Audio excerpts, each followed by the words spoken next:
KMF Knoe fanabeazana olom-pirenena very asina ny anteny miarandao olona.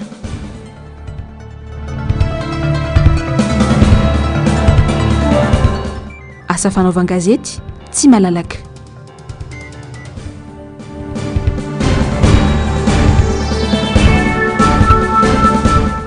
Fitsaboana nentim-paharazana valopolo isanjaton'ny mponina no mbola mampiasa azy. Mangasitraka anao hatrany manaraka ny fahitalavitry ny MDS tonga soa anatin'ny fampahalalam-baovao ianao amin'ny takarivan'ny zoma fa 5 ny volana septambra ny taona 2024 ity.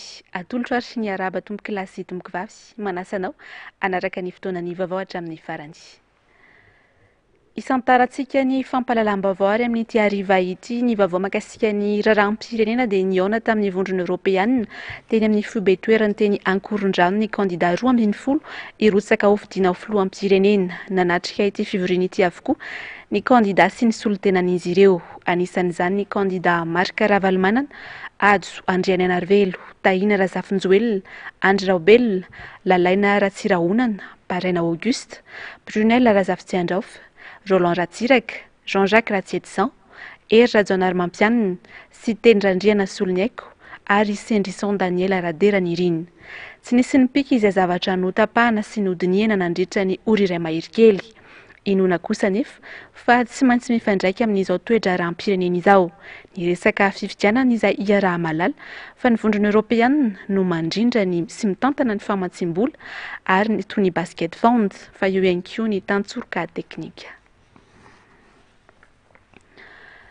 Ny vaovao makasika izay hatrany dia niteraka resabe ny fanehoan-kevitra maro sy ny fanambarana nataon'ny filohan'ny fitsarana avy momba lalam-pandrenana omaly milaza fa tsy manana anjara manadiady ny fahamarinana ny certificat de nationalité any Andry Rajoelina. Mazava izao ny mpanao politika fa fanjakany baroa no misy eto raha ny androm-panjakana natao hiaro ny lalàna indray no miala bala sy tsy teo tompon'andraikitra. Tokony aiky ihany koa ny governemanta mijoro fa tsy mandeha intsony ny raharaham-pirenena ka ahay anapa-kevitra ho amin'izany manoloana ny fanambarana samihafa. Fanadiadiny Andro Miaradina sy Sitraka Andriamalala.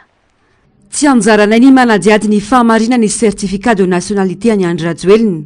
Rehefa feno fotsiny ny taratasy voaranay dia ekena ny firotsahako fidiana. Santiolana tamin'ny fanambarana nataon'ny HCC omaly. Fialana andraikitra tsotro izao no azo antikany io nataon'ny HCC io ho ny fanehoan-kevitra ka tsy azo ekena. Tompona andraikitra voalohany ary tsy afa-miala manana didy anaramaso ny fandikan-dalana misy na tsy ny fitsarana avo momba ny lalam-panorenana. Raha ny tompona lalàna indray no manitsakitsaka izany ho lasa fanjakany baroa eto Madagasikara.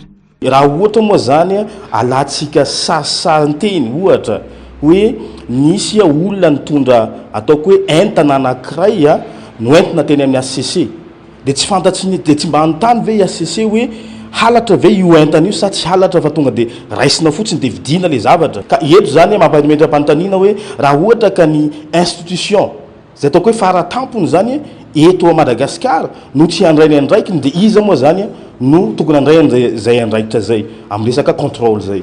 Ka ho anay zany dia tsy azo ekena ny zavatra toy izany satria lasa ataoko hoe déni de droit le izy déni de justice déni de transparence ka rehefa tsisy zavatra anankitelo reo zany dia mazava ho azy fa lasa fandrikany baroa ny zavatra misy eto amin'ny tany sy ny firenentsika. Fahamarinana mihitsy no vohitsakitsaka ka ifampitadiavana amin'izao fotoana manakaiky ny fifidianana izao ho ny fanehoan-kevitra. Mila fandraisana andraikitry ny mpisihatra rehetra izany na ny mpanao politika na ny olom-pirenena. Fotoana zao tokony hitadiavana n'ilay fahamarinana satria eto lay fahamarinana io no voahitsakitsaka zay ataoko hoe voalaza ny didy aman-dalàna misy eto amintsika ka ny lalàna dia natao hajaina ka rehefa ohatra ka tsy hajaina zay lalàna zay zany dia lasa mitondra makany amin'ny fitanilana ka rehefa mitanila ny zavatra anankiray dia tsy hita ny marina dia zay mahatonga atsika mianakavo zany misavorovoro ankatoko n'izao fifidianana zao satria tsy hita lay marina. Tokony hatonga sainan'ny governemanta mijoro ny fanambarana sesilany sy ny fanehoan-kevitra maro eto amin'ny firenena amin'izao fotoana izao. Fifidianana lavitry ny korontana no katsaina eto amin'ny firenena. Hitantsika ny fanambarana etsero amin'izao fotoana izao eo ihany koa ny fanambarana nataon'ny société civile zay miombon-kevitra amin'ny reo ray aman-dreny ara-panahy reo eo ihany koa ny KMF Knoe zay efa namoaka ny fanambarana ihany koa dikan'izay zany tokony hiaiky ny gouvernement amin'izao fotoana zao fa tsy mandeha amin'ny tokony ho izy ny toezaram-pirenena ka afaka mivean-dalana tsy mahamenatra nge zany satria rehefa diso lalana atsika dia mila miverina hoe aiza ny lalana tokony areha zany ahafahantsika miroso makany amin'izany hoe fifidianana tsisy korontana zany. Mampanay anefa ny zava-misy amin'izao fotoana misy ny fitany ilana amin'ny fandraisana fepetra ataon'ireo rafitra misy izay miteraka tsy fifamitokisana amin'izao fotoana tsy hiteraka fitoniana velively izany. Ny rafitra zay misy amin'izao fotoana zao dia hitantsika fa rafitra mitanila na makany amin'izany antsoina hoe partialité. Hitantsika ny siny hitantsika io ACC mahabe resaka io aiza ny fandraisana ndraiky sy ny fandrakana. Hitantsika ihany koa ny mpikambana eo gouvernemanta zay ataoko hoe efa nanao campagne nyty président sortant azadino fa efa tsisy tsony zany neutralité de l'administration zany eto amin'ny tany sy firenena ka zay fitany ilana zay ihany koa zany dia mitondra makany amin'ny tsy filaminana ka mahatonga anay ny teny hoe ohatrany sary hafa no misy amin'izao fotoana zao. Mila mandray andraikitra ny rehetra tsy azo itovirana ihany koa ny fifampiresana sy fifampianoina eo amin'ny mpisehatra politika ny fiarahamonim-pirenena sy ny ray aman-dreny ara-panahy. Na isy ihany koa ny mpamakafaka politika Dany Rakotoson nilaza fa toy ny tany tsy misy lalàna eto Madagasikara raha ny fihetsika ataon'izao fitondrana izao no jerena. Ireo tokony atao fitaratra amin'ny fanajana ny lalàna mihitsy no manitsakitsaka izany. Ny fanilihana ny Andry Rajoelina amin'ny fifidianana ihany hoy izy no vahaolana ahafahana manafitra indray any Madagasikara. Onjalalaina Ranaivo Manana sy mbola hava tsara. Tsy voalohany ary tsy vaovao intsony ny fanitsakitsahana ny lalam-pandrenana ataon'ny fitondrana izay nitarihan'ny Andry Rajoelina. Toy ny tany tsy misy lalàna eto Madagasikara hoy ny mpamakafaka politika Dany Rakotoson raha nitondra ny fomba fijerin'ny zava-misy amin'izao fotoana izao. Na izany aza dia tsy voalohany ny fidinana an-dalambe hoy ity mpamakafaka ity. Ny any zavatra azo atao dia ny manintana ny olom-pirenena izay efa leo tanteraka ny zava-misy amin'izao andatsabato amin'ny fifidianana ahafahana manova ny mpitondra eto amin'ny firenena. Mila hamafisina hatrany ihany koa ny firaisankinan'ireo kandida izay samy miado amin'izay tsy fanarahan-dalàna izay. Tsy fanarahan-dalàna ataon'ny fitondram-panjakana teo aloha dia efa tsy zava-baovao. Efa hatry ny ela ary ny namariny reny resaka naturalisation reny inge dia efa tsy fanarahan-dalàna. Izy zany ny fitondram-panjakana teo aloha zany dia efa nihoatra ny en général efa tsisy lalàna intsony. Amiko ny fidinana an-dalambe raha malala fa tsy vahaolana. Marina fa mafy dia mafy ny zavatra niseho amin'ny vahoaka tsirairay avy fa tsisy afa-tsy ny firaisan-kina ihany no vahaolana mety ahafahana mihoatra. Tadidio fa ny stratégie rehetrarehetra ahafahana mitazona amin'ny fahefana hampandany anazy ho lasa filoham-pirenena na ny dia tsy manaraka ny lalam-pandrenana raha dia efa vonona ao amin'ny zareo daholo. Ohatritsika ka andeha hitady fidinana an-dalambe izy efa vonona amin'izany. Dikan'izay zany ny fitarihana ny vahoaka tena hoe anao écrasant an'le valim-pifidanana hoe tena tonga mavidibitika tsisy nikorotana fa tena hoe tonga daholo reny majorité silencieux reny hoe tsy manaiky ny zavatra misy no mba ahafahana mety manofa.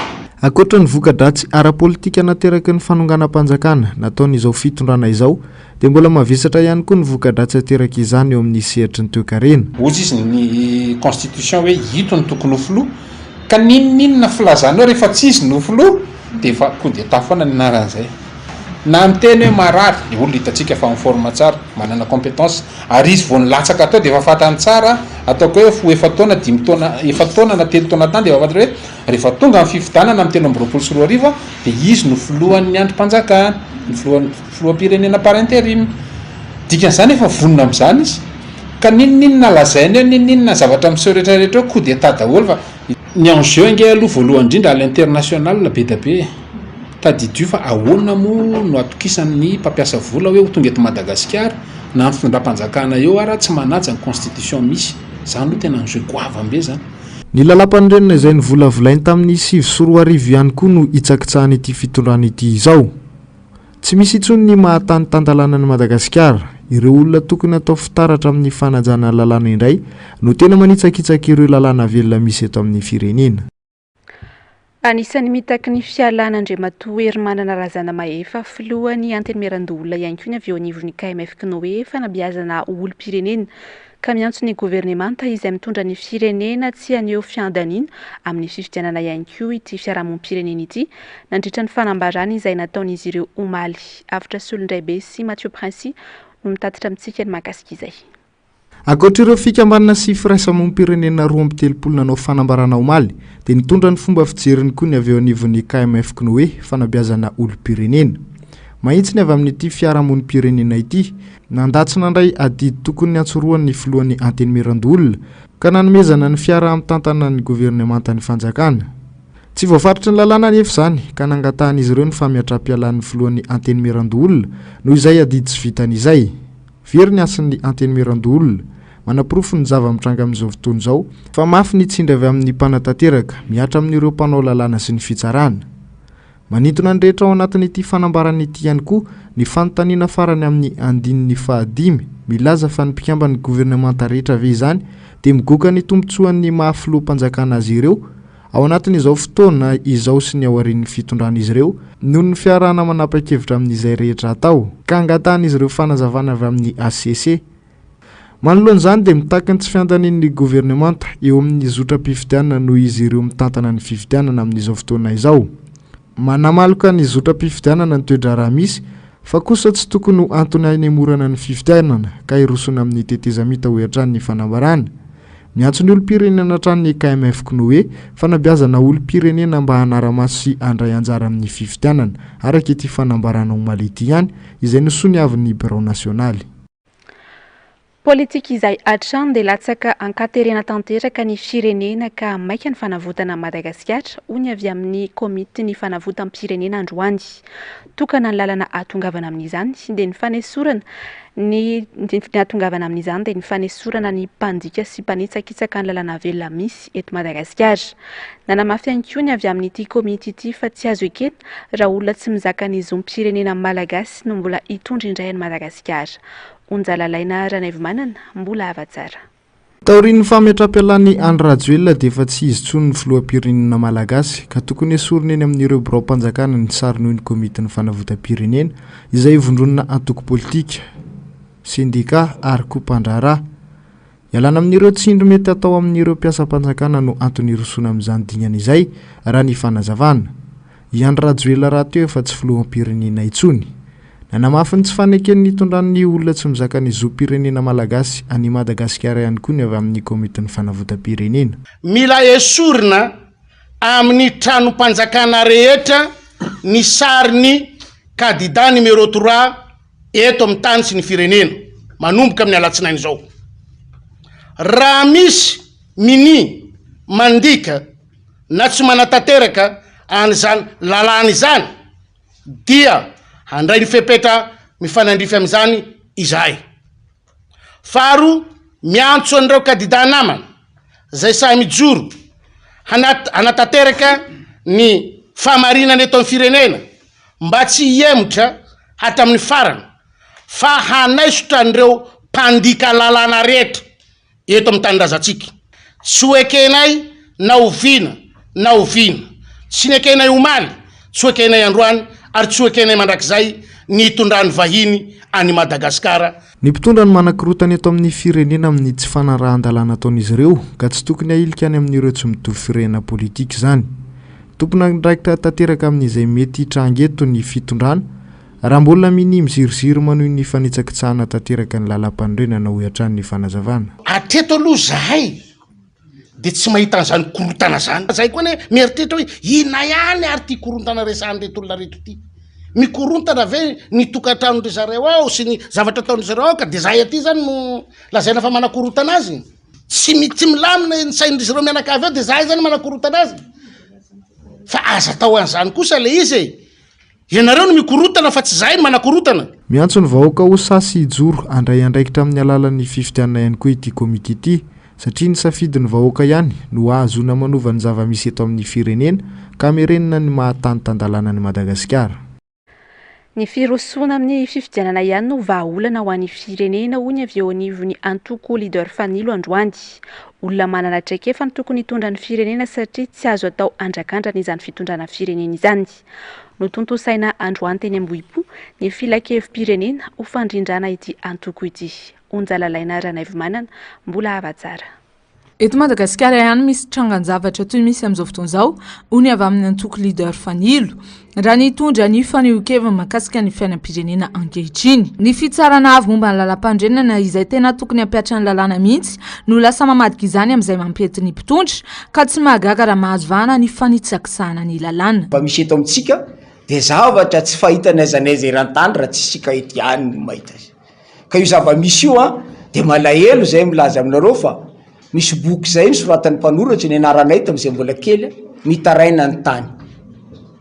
Mitaraina tokoa ny tany satria ohatr' izao ny fomba anaovantsika malagasy androany reo vokatry ny tolona izay nataony ray aman-drenitsika niady ho an'ity fireneny ity hitady ny tombontsoa iombonana ka dia tsy manan-kambara aloha izay androany satria ny fanapahan-kevitry ny ACC dia diditra azy ivalozana fa dia izy ny antso nataony teo hoe miantso ny herivelona rehetra ny leader fanilo mba hikatsaka ny tombontsoa iombonana amin'ity fireneny. Ny fifidianana ihany ho iatran'ny avy amin'ny antoko leader fanilo ny lalatokana hitondrana ny firenena ho any amin'ny fampandrosoana. Tsy andrakandrana ny fitondrana ny firenena fa mila olona manatraikefa ho iatrany ity antoko ity. Ka lalana tsy azo ialana ny fifidianana fa saingy rehefa manao fifidianana dia tokony atao anatin'ny mangarahara madio ary tokony fifidianana ho ekeny rehetra no atao. Zava-misy amintsika amin'izao raha hitanareo ny fanambarany ireny kandida maromaro reny izay efa nilaza nitsipaka ny maharadalàna le fanapahan-kevitry ny ACC ka mametraka hayay amin'ny ACC dia mety ho sarotra ihany ny anaovana ny fanatanterahana ny fifidianana fa raha ny fanirianay leader fanilo dia tokony hisy ny fifidianana fa atao amin'ny fomba madio mangarahara ary ekeny rehetra. No tanterahina androany teny ambom-pony filan-kevim-pirenena ho fandrindrana ho an'ity antoko politika ity. Tapaka tamin'izany fa hanoana kandida izy ireo. Namafisina fa tsy tsangan'olona no tohanany fa tsangakevitra. Iboridana ary tsy ho afabela amin'ny tsy mety nataony ireo mbola tsy manaiky ny tsy mety miseho eto amin'ny firenena hoy ny solombavambahoaka Todosoa Andriamampandry. Miantso ny firaisan-kina ny solombavambahoaka anatsahatra ity gouvernement ity kosa ny solombavambahoaka feno raha lambomanana rehefa ny vahiny tao anatin'ny fandarana miara-manonja androany. Mamintana amintsika ny andinindinizay ary avitra Solondraibe sy Mathieu Princy. Toy ny vahiakandrina sady marary no mahamendratra no anaovan'ireo mpitondra ny firenena. Tsy azo dintsity zany ary efa tazan'izao tontolo izao. Mbola misy mahasamy ziriziry fa tsy manitsaka ny lalàna velona ireo saribakolo'ny mpitondra sy ny filoha teo aloha ka mikatsaka sy be kajikajy amin'ny fifidianana ho avy. Nampitandrana azy ireo ny solombavambahoaka voafidy tetsy amin'ny boribory-tany fahenina. Dia mbola sahanao avy no mamaly sy midrikina amin'izany Andriamatoa filohan'ny ACC. Ny tena atao zany izao efa fantatry ny komite international daholo ny zavatra tsy mety eto amin'ny tany sy ny firenena.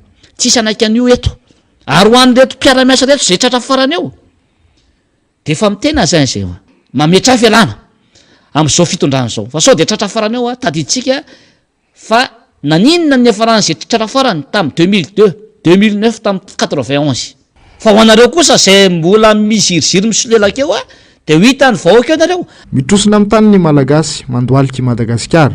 Miantso ireo solombavambahoaka raika amby 20 anio firaisan-kina ho tombontsoan'ny firenena kosa ny solombavambahoaka voafidy tetsy amin'ny boribory-tany fahatelo.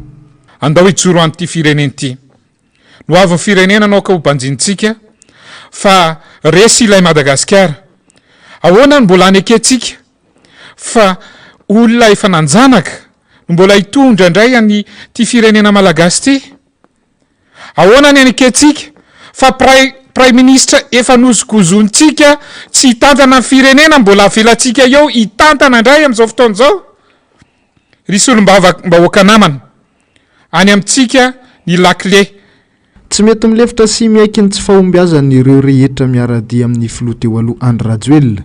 Ny antso sy ny fanambarana manerana nosy anefa mirarakopana fa hodiny izy ireo tsy hita. Ajantsika hatreo ny pejiny politika ny vaovao mahakasika ny sehatry ny asa fanaovan-gazety sy ny serasera kosa indray ary dia tsy mipetraka ny fahalalany asa fanaovan-gazety eto Madagasikara. Anisan'ny manam-pirofizany ny fanakatsakanana ny mpanao gazety tsy akana hitrandraka vaovao eny anivon'ny androm-panjakana. Ity toe-javatra ity izay mateti-pitranga eto amintsika. Ny mpanao gazety miasa amin'ny orinasa-gazety tsy mitovy fironana politika amin'ny mpitondra matetika hiaran'izay fanavakavahana izay.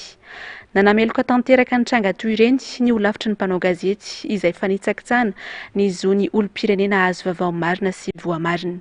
Onjalalaina Ranaivomanana, mbola hava-tsara. Mbola hitantaratra ny tsy fahalalan'ny asa fanaovan-gazety eto Madagasikara ary maro ny tranga maneho izany. Isan'izany ohatra ny tsy fisokafan'ny loharanom-baovao indrindra feny anivon'ny androm-panjakana. Tranga izay nanaitra ny rehetra omaly teny amin'ny lapam-panjakana Mahazoarivo. Ity tranga ity izay mateti-pitranga eo amin'ny asa fanaovan-gazety ary tsy vao voalohany no nisy tranga fanililiana mpanao gazety toy ireny niseho teny amin'ny lapam-panjakana Mahazoarivo. Birao-panjakana ny Mahazoarivo ka tokony halalaka ny fakana vaovao eny anivon'ireo birao-panjakana ireny araka ny lalàna. Iantoan'ny andinin'ny faha-12 amin'ny lalam-pandrena malagasy sy ny lalàna mifeny serasera amin'ny haino vaky-jery eo amin'ny andinin'ny faha-7 sy ny faha-90 ny fahalalana maneho hevitra sy ny zon'ny mpanao gazety halalaka hitrandraka vaovao. Koa manameloka ny endrika fanavakavahana sy ny fanakatsakanana mpanao gazety amin'ny fahafahany mikaroka vaovao ny olavitry ny mpanao gazety eto Madagasikara, Monica Rasolo Arsan, filohan'ny OGM. Ady atao hatramin'izao ity fahalalahany eo amin'ny asa fanaovan-gazety ity. Tsy tokony hijanona eo amin'ny fankalazana ny 3 Mey andro iraisam-pirenena ho an'ny asa fanaovan-gazety ihany araka izany ny antso avy atao amin'ny fahalalan'ny mpanao gazety amin'ny asany fa ho hita taratra amin'ny fotoana rehetra. Tsy ny zon'ny mpanao gazety ihany no vohitsakitsaka amin'ny tranga toy izao fa eo ihany koa ny zo fototry ny olom-pirenena ahazo vaovao marina sy voamarina ary azo amarinina. Ny OGM amaravitra natao hanampy ny mpanao gazety amin'ny asa fanaovan-gazety dia mandray ny andraikiny manao ny asa fanaovana fanairana fampatsihivana interpellation na fanameloana ihany koa mahakasika ny tranga miatra amin'ny mpanao gazety toy ny seho omaly teny amin'ny lapam-panjakana teny Mahazoarivo dia ampatsihivana trano hoe manameloka ny trangana fanitsakitsahana sy fanakatsakanana ho amin'ny fahalalahany ny asa fanaovan-gazety ny OGM dia manantena izany hoe samy andray ny andraikitra manandrify azy ny voakasika ny fanambarana mba hanaraka ny voalazany lalàna ny amin'ny zo fototra ho amin'ny fahazoana vaovao sy ny amin'ny zo ho an'ny fahalalan'ny mpanao gazety mitrandraka loharanom-baovao. Anoizantsika ny fampahalalam-baovao kosa ny pejy fampianarana ambony araka ny voalaza dia nahazo fandrahonana ny filohan'ny mpampianatra mpikaroka sy mpikaroka mpampianatra na ny CSS Sampanantananarivo manoloana ny fitakiana ataon'izy ireo. Nanamafy ny mpitarika ity vondrona ity fa mitonitolona na dia teo azy izany ary tsy hiverina amin'ny laon'ny fampianarana raha tsy mivaly ny fitakiana. Mialy Rarinombana, Manora Andriamalala. Nanatanteraka fitokonana teny amin'ny vavahadin'ny Anjerimanontolo indray ireo mpampianatra mpikaroka sy ny mpikaroka mpampianatra mivondrona ao anatin'ny CSS androany. Raha ny voalaza, nahazo fandrahonana ny filohan'ny vondrona manoloana ny fitakiana ataon'izy ireo ary nisy ny filazana fa tsy tompona andraikitra ary manasa tanana ny amin'izay mety anjo ity mpitarika ity ny mpitondra. Mazava ny valakafatra napetraky ny filohan'ny CSS afa mitoetra ny tolona ataon'izy ireo mandra-pivalian'ny fitakiana. Anisan'izany ny famoahana ireo volavolan-dalàna 5, ny fampiarana ny lalàna momba ny sata mifeny ny mpampianatra mpikaroka sy ny mpikaroka mpampianatra. Andrasan'izy ireo fatratra ao anatin'izany ihany koa ny famoahana ny tetiandro andaovana ny tamin-karaman'ireo mpanao fikarohana efa misotro ronono izay efa tsy nisitraka izany tao anatiny ny efa taona. Zavatra mampiombana ny tokony atao satria samy mitsinjo ny asa ny fampianarana ambaratonga ambony sy ny fikarohana ara-tsiansy na ny tompona andraikitra eo anivon'ny fitantanany raharaha ety amin'ny Anjerimanontolo na ihany koa ny CSS izay mpiaro ny zo sy asa ny fampianarana ambaratonga ambony sy ny zon'ny mpampianatra mpikaroka sy mpikaroka mpampianatra. Izaniza mety manao fandrahonana dia ho hitantsika eo zany fa ny tolon'ny CSS dia tsy maintsy mitohy rehefa feno ny fepetra indrindra voaloha ny karaman'ireo mpampianatra antselika izay ho tambatambazana raha toka misy ny ezaka ataon'ny fitondram-panjakana mba hiverina ny mpianatra indray dia hiverinay fa tokony afaka miverina avy hatrany amin'ny fampianarana sain kosa tsy maintsy ny fivoriam-be ny sampana no ahafahana manapaka an'izany. Nambarany ity filohan'ny CSS ity fa ho fisorohana ny taona fotsy na ny année blanche no antony fitakiana taon'izy ireo ka tsy tokony rorosaina ireo mpianatra sy ireo ray aman-dreny. Nanome toky ihany koa ity tompona andraikitra ity fa miverina amin'ny laoniny sy tsy maintsy toy ny fampianarana rehefa feno ny fepetra ahafahana miverina amin'izany.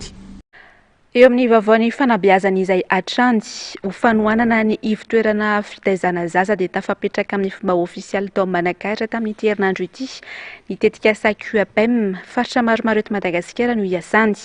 Eo amin'ny andiany faharoa ny tetikasa ankehitriny ka anisan'ny sitraka izany tao Manakara. Fangisa José Lito, MBS Manakara. Efa atrany amin'ny taona 2024 no nisy taty amin'ny faritra Vatovavy sy ny faritra Fitovinany agny QAPM na ny qualité de l'accueil et protection de l'enfance zany hoe tetikasa miara-miasa sy manohana ireo ivitoerana fitaizana zaza amina faritra maromaro eto Madagasikara. Ny tena karazana toa natao moa zany dia voalohany indrindra aloha renforcement de capacité omena traikefa ireo centre ireo mba ahafahana mamoaka izay kalitao tsara zay mba mamoaka izay professionnalisme zay amin'ny resaka fandraisana tanana ny zaza. Efa nisy étude zany teo tamin'ny voalohany atao amin'ireo centre ireo dia nasiana scoring le izy dia any amin'ny farany tetikasa zany atao izay hanatratrara ny centre an'ireo singa tsirairay mitratra ao anatin'ny référentiel qualité mba ahafahany afaka miteny zany hoe manaraka ny fepetrarehetrarehetra ny centre. Mbola magnategna fiara-miasa tsaratsara kokoa noho igny teo aloha ireo ivitoerana mitaiza zaza zay efa mpiara-miasa amin'ity tetikasa QAPM ity. Satria ny tanjona dia hanatsara ny kalitao ny centre sy ny iarovana ihany koa ny tombotsoa ambony zaza. Ivitoerana iny natao agnatin'ny faritra Vatovavy sy ny faritra Fitovinany no nagnanso ny mpiara-miasa amin'ny QAPM. Ary aritra hatrany amin'ny taona 2024 ity tetikasa izay vasen'ny agence française de développement sy ny gouvernement principaux de Monaco vola ity. Any vahoaka ny fahefana raha pindrana fotsiny ihany ny mpitondra fanjakana ny olom-pirenena araka izany no tompony teny farany amin'ny famaritana ny hoavy sy ny fiainam-pirenena. Miverina any amin'izy ireo indray ny fahefana ka tokony ho tonga saina sy andray andraikitra ny rehetra. Tanjona ny anova tantara, anova pedy sy ialana amin'izao krizy lalina izao. Ando miaratiana, sitraka Andriamalala. Tsy nitsahatra ny korosofana ny fiainam-pirenena nanomboka ny taona 2012 no makaty raha ny faneho-kevitra ireo olom-pirenena. Miantraika mivantana any amin'ny ato vilany ny tokantrano malagasy izany ankoatra ny asa tsy misy sy ny fiakarany vidim-piainana. Sarotra ny tarivola moa vidy fiainana tena bakatabe. Miasa tsisy tsy ampy dia mipetraka amin'ny tomapisy dia alona any misy kely dia vazay tsahoaka gatra tsahoaka hoe amakitrano tsisy vaolana mihitsy maneho aniny eo. Ny avy amin'ny fidiram-bola tsisy inona ny ankizy zao na karama mitarika posy ara dia tsisy koa le mpanakarama zay zao fidiram-bolana eto sahirany zara raha mihinana fa mihinana vary sosoa na vary amin'anana dia zay fiainana tany aloha tamin'ny ainanay taloha aloha niadana be fa am'izao tena sahirana tena hitako tena sahirana mihitsy am'izao. Kivy aho mijery an'le zordiry eraky ny tanàna any Analakely any Anosibe Esarano aninona zordira fotsiny tsy mba ohatra ny hatramin'izay mba hoe madio le fakifaky fa dia zordira iainana daholo maimbo daholo nanomboka teo amin'ny 2019 nakaty zany tena tsapako hoe tena nilasaka be ny fiainana nanomboka teo milaza zareo hoe manakaiky ny vahoaka nefa tsy dia tena tafapaka. Olom-pirenena vanona sy vonona no ilain'ny firenena anarina izao toe-java-misy izao. Miatrika kion-dalana goavana ny firenena iroso amin'ny fifidianana fotoana izay ahafahany rehetra manao ny safidy hiantohana ny hoavy. Fifidianana tena manana safidy malalaka n'olona afaka mieritreritra za manokana aloha zany dia tena mieritreritra hoe mba jerena tsara hoe isa zany mety mbola mipetraka ve ilay mpitondra teo sa hanova vaovao dia sira koa ve ianao raha metraka anazy hoe mbola itoy ve ny fijaliana ohatr'izao sa mba hiova ihany araka hoe raha izaho manokana dia angatahana amin'Andriamanitra fotsiny mba tena olona mendrika olona malala an'Andriamanitra matahotra an'Andriamanitra ny olona zao amin'izao hitako hoe mitaky fanovana raha arakaraky ny olona feo mandeha aloha zany mila manova tokony hoe iva mihitsy ny fitondrana fa tsy mety raha mbola io foana raha marinina eo a dia nijaly le malagasy fa tokony vaina zany le fitondrana tokony iova mihitsy ka tsy mety le fedindrela hafa misy totranydalo miva mihitsy amin'ny maha olom-pirenena na dia tsy maintsy hoe fidy manaraka ny raharam-pirenena ny vahoaka malagasy mahita ny fivoarany toetra raha misy rehetra any amin'ny vahoaka ny fahefana ka izy ihany no tompo-kevitra ao amin'ny hoaviny na andray andraikitra na hitaza-potsiny ka izaka ny mety vokatra izay miseho rehetra. Ny vavao eo amin'ny sehatry ny asa kosa indray ary dia mitoy ny ady sy ny tolony mpiasa miasa eny amin'ny orinasa afakaba iray ny talata maty izay niarany antsojaina ataony mpampiasa azy ireo. Raha ny fanazavana dia nisy tamin'izy ireo no nasaina niverina ny asa raha toka noroana no sady tsy nomena ny karamany ankamaroa ny mpiasa. Nambara ny sekretera jeneraly ny syndicat ny Fisemare fa tokony atao loha laharana ny famongorana ny tsy fanarahan-dalàna arakasa eto Madagasikara. Mialy Rary Nombana, Manorandre Malala. Atody miady amam-bato izay no azo ilazana ny fijaliany reto mpiasa eny amin'ny orinasa afakaba iray eny talata maty izay niara-ny fandroana tsy ara-dalàna sy ny antsojaina ataon'ny mpampiasa azy ireo. Daorian'ny fandefasana ireo mpiasa misy amanodidina ny 20 ho congé 2 andro tamin'ny 9 aogositra lasa teo andiana alefa chômage teknika indray izy ireo noho ny antony tsy fantatra indray ny 14 aogositra ary ny farana omaly izany. Niverina namonjy ny toeram-piasany ireto farany tamin'ity androany ity aka fantatra fa nozarainy ny mpampiasa roa indray ireo mpiasa vitsy tamin'izy ireo no noraisina sy hiverina hiasa indray ao amin'ny rahampitso raha toka nisy ireo noroahana avy hatrany no sady tsy nomena ny volany. Ny anankitelo naverina miasa fa ny 7 mahery dia ndroasina. Ny anankiray zao tamin'ireo 7 reo no nahazo vola nomeny vola teo ny ihany moa zany eo amin'ny 243 000 ariary. Tsy menatsiny le mpiasa satria miady amin'ny madikombary tsy kapokambary tsony zao ny adivana fa le madiko dia na masy mahita vola io dia nandray dia niazo ny certificat de travail dia vita tapitra hatro ve zany. Amin'izao fotoana zao zany zavatra tsy karitra tsy mahavoafehy ny orinasa na tsy afaka mampanara-dalàna ny orinasa ny tompony andraikitra eto amin'ny tany sy firenena. Lasa raharahany mpiasa sy ny mpiasa no misy eto fa ny tompony andraikitra na ny manam-pahefana ny fanjakana ny tianao tenenina dia lasa mitaza-potsiny.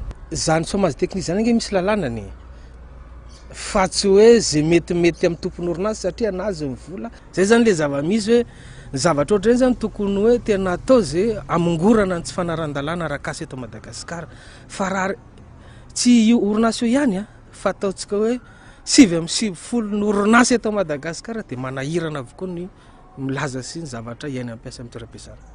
Efa nandeha teny anivy ny sampandrara paritra misahana ny asa Moitsirara ity saingina hempotra amin'ny fotoana tsy voafaritra indray izany noho ny tsy nahatongavany tompon'ny orinasa. Mitohy hatrany noho izany ny tolona ataon'ireo mpiasa noroahana sy voahitsakitsaka zo ireo. Lafomba tanteraka kosa indray dia fantaro ary fa mbola lasaky ny 5 kilao isan'olona isan-taona ny tany fihinanana trondro eto Madagasikara. Miantoka ny fahasalaman'ny olombelona nefa ny fihinanana hazandrano. Mbola malalaka raha teo ny fiompina amin'ny fananany Madagasikara renirano sy fary any hektarany maro. Any Miaratina, Sitrakandre Malala. Malalaka ny sehatry ny fiompiana trondro eto Madagasikara. Marobe ireo olona no mivelona amin'ny fiompiana trondro. Tsy natao any rehetra izany fa mila teknika sy fahaizana manokana azona vokatra mifanaraka amin'ny filan'ny mponina na ny kalitao na ny vokatra. Miovaova manaraka ny toetrandro ny vokatra azo. Amin'ny fieritreretana dia ohatrany hoe fialam-boly le trondro dia ompiana fotsiny ihany manana dopa dia miopy. Fa kosa rehefa tena matyanina ianao dia mahita hoe zao mihitsy ny zavatra tena filan'ny trondro mba azahoanao ny vokatra tena ilaina ary ara-potoana ihany koa fa tsy manaonao ny fahatany fotsiny. Eo amin'ny 2 tonnes eo par hectare isa-taona cycle ty amintsika moa zany aty ampovoantany mangatsika ty tsy afaka ny hazakazaka hoe 6 mois 7 mois dia mahamazo vokatra. Fahavalon'ny fiompiana trondro eto Madagasikara ny fisiany ireo tontakely mpangalatra ny vokatra. Goavana indrindra ihany koa ny resaka fananan-tany ka tsy afahany ireo tantsaha mampiroborobo ity piarina ity.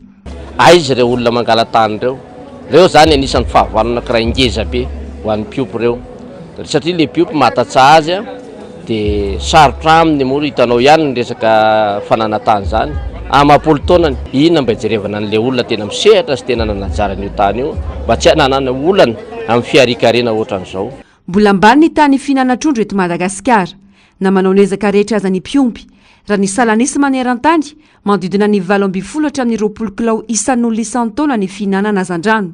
ho an'ny afrika mandodina ny 1 kilao isan'olona isan-taona mbola latsaky ny 5 kilao isam-batan'olona isan-taona monja nefa zany eto Madagasikara. Raha jerevana ny statistika 5 kilo 4 kilo par an isa-tokantrano ny isaky ny olona ray ny sakafony fa ny firenena hafany efa mahatratra ny Afrika 25 kilo 50 kilo no sakafony olona ray ao anatin'ny taona ray fa tsika mbola tena ambany dia ambany ny tany fihinana trondro. Manan-karena amin'ny otrikaina ilaina ho an'ny fahasalamana ny fihinanana azan-drano, loharanony protéine ankoatra ny vitamine na mineraly ilain'ny vatan'olombelona. Mifanatsahana amin'ny vidiny hena hafa ny trondro, mandodina ny 2 alina ariary ny 1 kilao arakaraky ny habeny, misy latsak'izay. Samy manana ny fomba sy andro hinanana trondro ny tokantrano arakaraka ny fahefa-mividy. Azo iriranana kokoa le trondro noho ny hena zany dia izay no lasa hoe mifantoka be any amin'le trondro hoe indraindray ary mahavita in-efatra isan-kerinandro izay amin'ny trondro. Na sabotsy na lahady ihany zahay no miloka trondro satria tena fa misy zafikely dia le vitiny somary efa lafolafo eo amin'ny 3 na 4 5 raha farafahabetsany 1 kilao dia tahak'izay ny fitsinjarana azy. Manana anjara toerana amin'ny fampandrosoana ny firenena sy ny fampidiram-bola ny fiompiana trondro. Afaka mamorona asa mahery ny rahetsy ihany koa. Rainatotanisa manana renirano mandodina ny 7 isika eto Madagasikara ary mahatratra 7,000 kilometatra ny halavany. Ankoatra mbola manana fary 5,500 alina sy rahetsy hektara ihany koa. Mety avokatra trondro rahetsy hatramin'ny 5,000 sy rahetsy taona isan-taona ireo raha voatrandraka ary mety ampidi-bola hatrany amin'ny 200 miliary ariary isan-taona. Ny vaovaon'ny fahasalamana sy ny fitsaboana kosa indray ary dia maro amin'ny malagasy no efa mirona amin'ny fitsaboana nentim-paharazana amin'izao fotoana izao. Anisan'ny antony izay safidy izay ny elanelana sy ny fahasamihafan'ny vola ilaina eo amin'ny fitsaboana moderna sy ny fitsaboana nentim-paharazana. Eo ihany koa ny fahasamihafan'ny voka-tsoa azo avy amin'ireo karazana fitsaboana ireo. Na dia izany aza nefa dia tsy afa-misaraka ary mifameno tanteraka ny rodonta. Mialy rary nombana, Manora Andriamalala. Mandidina ny 3 ka hatramin'ny 5 no isan'ireo mpitsabo nentim-paharazana teto Madagasikara tany amin'ny taona 1770 tany araka ny tombana nataon'ny fikambanana iraisam-pirenena ho an'ny fahasalamana na ny OMS. Mitotaly 300 alina kosa nisan'izy ireo manekana ireo faritra 420 manekana nosy amin'izao fotoana izao. Miakatra hatrany isan'ireo olona liana amin'ity karazana fitsaboana ity noho ny fitsaboana moderna mbola tsy ampy sy tsy masana ny vahoaka malagasy iray manontolo. Manodidina ny 20 isan-jaton'ireo olona any amin'ny firenena afrikana indrindra fa eto Madagasikara no mbola mampiasa azy. Na samy manana ny mampiavaka azy aza ny fitsaboana moderna sy ny fitsaboana amin'ny alalan'ny zava-maniry, tsy afa-misaraka ireto farany ary voapirofo amin'ny alalan'ny fitsiliana any amin'ny fitsaboana moderna ny aretina mahazo ilay marary avao entina any amin'ny fitsaboana nentim-paharazana. Mbola manodidina any 20 isan-jaton'ny fiarahamonina no mampiasa an'io fitsaboana nentim-paharazana io amin'ny endriny rehetra. Ao ny otra ny tadiavina, ao no fanafody aretina ao amin'ny vatany tahaka ny hoe vavony sy ny sisa ny tadiavina ary hatrany amin'ny fampiterahana sy ny sisa. Ny rehefa aretina ny olona makaty daholo fa kosa ny adino mahafantatra ny fetra hoe ity aretina tokony ho ary amin'ny siantifika ity. Ataontsika ohatra hoe efa reraka le olona, ny aty manko dia zavatra sotroina na mety evohana na mety androna atao amin'ny fitsaboana nentim-paharazana. Ka rehefa niretsika le olona zany efa tsy afaka mandray ny zavatra sotroina tsony na ohatran'izany dia tsy aty tsony zay fa tokony ho any amin'ny moderna izy. Tokony zany io mpitsabo nentim-paharazana io mampifamenony andraiky ny amin'ny moderna. Ity raim-pianakaviana ity izao dia efa nanaraka fitsaboana moderna no ireo aretina mahazo azy. Tsy tena hita vokany firy no sady lany vola ny tenany ka nanapa-kevitra ny anaraka ny fitsaboana nentim-paharazana tao anatin'ny 5 taona izao. Ny alo izany prostate sy rein problème manao le fanafody tsotra sady lafo no tena hitako ny efficacité dia amin'ity alaporty kokoa an'le vola zany le izy no ny efficace ihany angamba ny 5 ans zany nampiasako an'le izy zao mba hitako hoe metimety ihany ahako fa na zany izy tsy maintsy arahana foana ohatra ny tension zany dia jerena foana le izy indraindray manko tsy efficace dia lasa dia tsy maintsy avadibadiny ihany mba tsy afaka tonga dia hoe 100% ty fa tsy maintsy surveillana ihany izy ohatrandray sy tsy be dia be loatra koa le nentim-paharazana dia samy laza filazany dia tsy hay hoe efficace sy nefa ny enjeu ny hainao no enjeu an'le izy dia tsy maintsy mahelokely mampiasa azy. Anisan'ny olana sedrainy ireo mpitsabo nentim-paharazana ao anatin'ny fikambanam-pirenen'ny mpitsabo nentim-paharazana ny fisian'ireo olona tsy manara-dalàna manao ity asa ity. Nambara ny filohan'ny fikambanana fa mandoto tanteraka ny asandreo nanaraka ny antanatohatra rehetra ny fisian'ireo tsy manara-dalàna ireo. Nankalazaina androany moa ny andro iraisam-pirenena afrikana ho an'ny fitsaboana nentim-paharazana ary efa nandritra 20 taona no nankalazany Madagasikara izany. Anoizantsika ny fampahalalam-baovao ny vaovaony mahakasika ny fanatanjahantena ao anatin'ny vondrona A ahitana ny Afrika Atsimo, Malawi ary Eswatini no misy ny Barea vehivavy ao anatin'ny Kosafa Cup na ny fiadiana ny amboaran'ny federasiona aty amin'ny tapany atsinanana sy atsimon'ny Afrika taona 2024. Taorin'ny fisariana izay natao omaly. Ao amin'ny vondrona B kosa no misy any Zambie, Mozambique, Angola ary Comores. Ary farany ao amin'ny vondrona C no misy any Namibie, Botswana, Lesotho ary Zimbabwe. Tsy mbola vita kosa ny fandaharam-potoana mahakasika ny lalao ifandimby sy ny toerana anatanterahina izany. Ity lalao ity dia tanterahina ny Afrika Atsimo ny faefatra hatramin'ny 15 ny volana Oktobra 2024 izao. Efa navoaka teo anivon'ny federasiona malagasy ny baolina kitra kosa na ny FMF ny farany volana Jolay teo ny lisitry ny Barea vehivavy hiatrika ity lalao ity. Farany ary eo amin'ny vaovaony maresaka iraisam-pirenena avy roeny ny vinavina ny olona namoiny ainy tao anatin'ny 3 andro raha ny fampitanana ataon'ny tompon'andraikitra isan-karazany any Libia. Akoatra ny loto izay mandrakotra ny tanàna ny Derna any an-toerana dia atahorana ihany koa ny sinaretina vokatry ny loza navelan'ny tafiotra farany teo. Avitra Solindray be, Mathieu Prince. Miamavesatra ny antotanisany Libia no ilay tafiotra Daniel ny farany herinandro teo. Iverina hoe efa tafakatra arivo sy ray alina ny olona namoiny ainy araka ny vinavina navoakan'ny Croix Rouge any an-toerana. Ny ben'ny tanàna ao Derna, toerana izay nahitana ny fahavoazana be indrindra noho ny fahavakisan'ny toha-drano roa lehibe dia nanambara fa mety efa tafakatra any amin'ny roa alina ireo. Dia nanambara fa mety efa tafakatra any amin'ny roa alina ireo namoiny ainy raha ny vinavinan'izy ireo. Maheriny iray alina kosa ireo heverina fa mbola tsy hita popoka hatramin'ny androany. Noho ny takaitra navelan'ity tafiotra lehibe ity dia atahorana ny fiforonan'ny aretina ateraky ny loto. Ahin'ny tompon'andraikitra amin'izany ny faty tsy mbola hita ka mety mitarika amin'ny fiparitahan'ny aretina maro samihafa izay. Mangataka ny anokafana fanadihadiana aingana ireo manam-pahefana any an-toerana mba hisorohana ny mety ho loza vaovao ateraky izay. Ankilan'izay dia nanolotra fanampiana hatramin'ny 100 lavitrisa dinary na 2 lavitrisa dolara ampiasaina amin'ny vonjy-taitra sy ny fikarohana ny avy amin'ny gouvernemanta libianina atsinanana.